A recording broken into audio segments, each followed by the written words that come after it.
أعوذ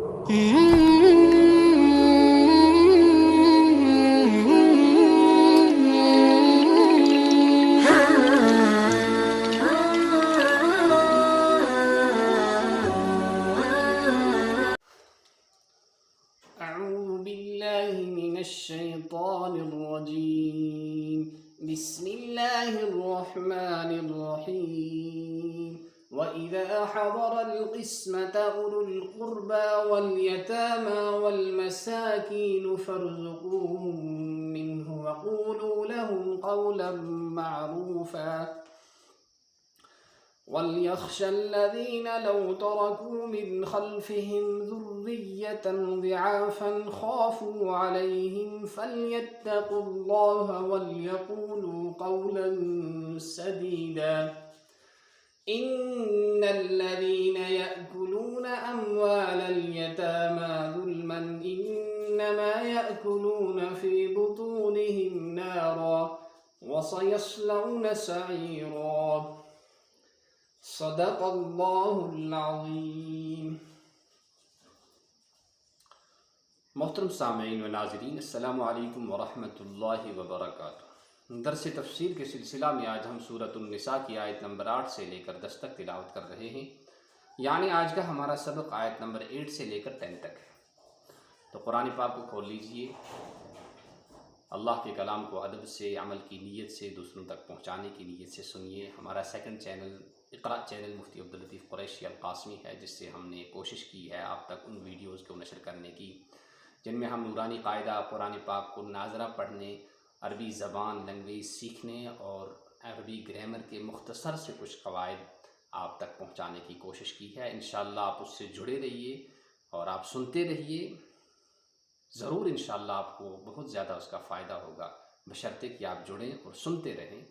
اور دوسروں کو اس کے ساتھ جوڑتے رہیں۔ گھر بیٹھے بیٹھے انشاءاللہ آپ کو اتنا فائدہ حاصل ہو جائے گا جتنا کہ ہمیں اپنا گھر چھوڑ کر مدرسے میں جانے سے اور وہاں رہنے سے ہوا تھا۔ اگر اتنا نہیں ہوگا تو اس کا نصف تو بہرحال آپ کو انشاءاللہ امید ہے کہ ضرور ہوگا۔ تو چلیے، پہلی جو آیت ہے کہ اس میں اللہ تعالیٰ فرماتے ہیں کہ جب آپ کو وراثت تقسیم کرنی ہو، یعنی باپ کی وراثت یا اور کسی رشتہ دار کی وراثت، تو ایک وہ رشتہ دار ہوتے ہیں جن کا شریعت میں حصہ مقرر ہے، تو ان کو تو بہرحال ملنا ہی ملنا ہے، لیکن وہ رشتہ دار جن کا مقرر نہیں ہے حصہ، تو کہا کہ انہیں بھی کچھ دے دیا کرو۔ تو انہیں دے دیا کرو اور ان سے یہ کہہ بھی دینا چاہیے کہ دیکھیے آپ کا حصہ مقرر تو نہیں ہے، آپ کو ملتا تو نہیں ہے، ہم آپ کی دل جوئی کے لیے، آپ کے دل خوش کرنے کے لیے جو ہے گفٹ دے رہے ہیں۔ تو یہ جو ہے یہ کوئی وجوبی حکم نہیں ہے، واجب نہیں ہے، استحبابی ہے، بلکہ ایک مستحب حکم ہے۔ تو عمل کر لیں تو ٹھیک ہے، ثواب ہے، نہ کریں تو کوئی گناہ نہیں ہے۔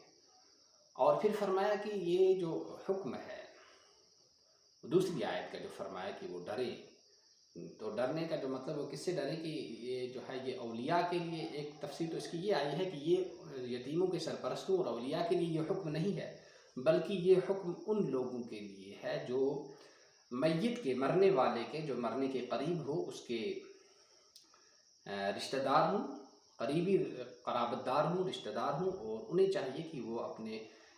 مرنے والے سے کہیں کہ دیکھیے آپ اگر اپنی وراثت سے صدقہ کرنا چاہتے ہیں، کسی کو کچھ دینا چاہتے ہیں تو 3/3 کی دے، اس سے زیادہ نہ دیں، اس لیے کہ اس سے زیادہ اگر دیں گے تو پھر ان رشتہ داروں کی حق تلفی ہوگی جن کو شریعت نے حصہ دیا ہے، حصہ ان کا مقرر کیا ہے۔ اسی لیے حدیث میں آیا ہے کہ وَالثُّلُثُ کثیر کی تیسرا حصہ، تہائی کافی ہے، اس سے زیادہ نہیں۔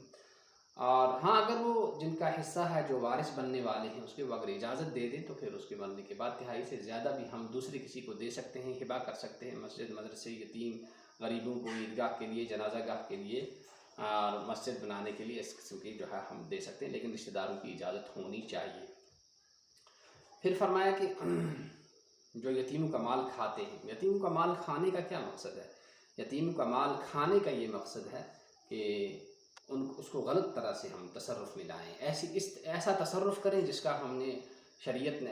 کو شریعت نے جو ہے جس سے منع کیا ہے، جس کی اجازت ہم کو شریعت نے نہیں دی ہے، ایسا تصرف کرنا اور ایسا کوئی استعمال کرنا اور اس کو استعمال میں لانا جس کی شریعت میں اجازت نہیں ہے، اس کو کھانے سے تعبیر کیا گیا ہے۔ اور جو غلط طرح سے کسی کا مال کھاتا ہے تو ظاہر سی بات ہے کہ اس کا انجام جو ہے وہ جہنم ہے۔ اسی لیے اللہ تبارک و تعالیٰ نے اس سے منع فرمایا ہے، لہٰذا اس کا بہت زیادہ خیال رکھنے کا۔ یہ جو ایسی غلطیاں ہیں جن میں ہم اکثر و بیشتر ہماری سوسائٹی، ہمارا معاشرہ مبتلا رہتا ہے اور اس کا احساس تک بھی نہیں ہوتا، حتیٰ کہ بہت سارے دیندار لوگ اور ماشاءاللہ عبادت گزار لوگ ہوتے ہیں، انہیں بھی چاہے وہ دیدہ و دانستہ طور پر یا غیر دانستہ طور پر اس غلطی کا اور اس گناہ کا شکار ہو جاتے ہیں، اس میں مبتلا ہو جاتے ہیں۔ تو اس کی ہمیں اصلاح کرنے کی بہت ضرورت ہے، بہت زیادہ ہمارے لیے لازمی بھی ہے۔ قرآن پاک ہمارے لیے سٹی سکین ہے، ہم سب کی سٹی سکین کرتا ہے اور پھر ہمیں بتاتا ہے کہ کون کون سی بیماریاں آپ کے اندر ہیں جن کا اگر آپ علاج نہیں کرو گے تو آپ کے لیے بڑی پریشانی کا باعث بنے گی اور آپ کو وہاں آخرت میں جا کر پریشان ہونا پڑے گا۔ تو یہ دیکھیے آج کا ہم ترجمہ جو ہے یہ ہے سامعین آج کا ترجمہ۔ تو اس میں اللہ تبارک و تعالیٰ نے کیا فرمایا، وَإِذَا، اور جب حاضر ہوں، موجود ہوں، القسمتہ، تقسیم کے وقت، اولو القربہ، رشتہ دار، والیتامہ، اور یتیم۔ یتیم اس نابالغ کو کہتے ہیں جو نابالغ ہو، یعنی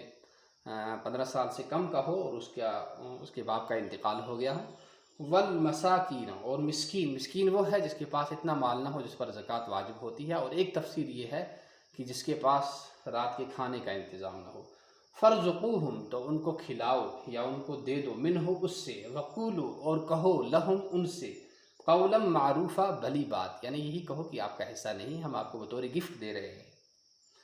ولیخشى، اور چاہیے کہ ڈرے، الذین، وہ لوگ، لو ترکوا، اگر وہ چھوڑ دے، من خلفہم، اپنے پیچھے، ذریۃ ضعافا، کمزور اولاد، خافوا علیہم، جن پر ان کو ڈر ہو، فلیتقوا اللہ، چاہے کہ ڈرے وہ اللہ سے، ولیقولوا، اور چاہیے کہ کہیں وہ، قولا سدیدا، ٹھیک بات، درست بات۔ ان بے شک، الذین، وہ لوگ، یأکلون، جو کھاتے ہیں، اموال الیتامی، یتیموں کا مال، ظلما، ناحق، انما، اس کے سوا کچھ نہیں کہ یأکلون، وہ کھاتے ہیں، فی بطونہم، بھرتے ہیں وہ اپنے پیٹوں میں، نارن، آگ، وسیصلون، اور عنقریب داخل ہو جائیں گے وہ سعیرا، دہکتی ہوئی آگ میں۔ اللہ تعالی ہمیں عمل کرنے کی، سننے کی اور دوسروں تک زیادہ زیادہ پہنچانے کی دولت سے مالا مال فرمائے، اخلاص و عمل سے ہم سب کو آراستہ فرمائے۔ السلام علیکم ورحمۃ اللہ وبرکاتہ۔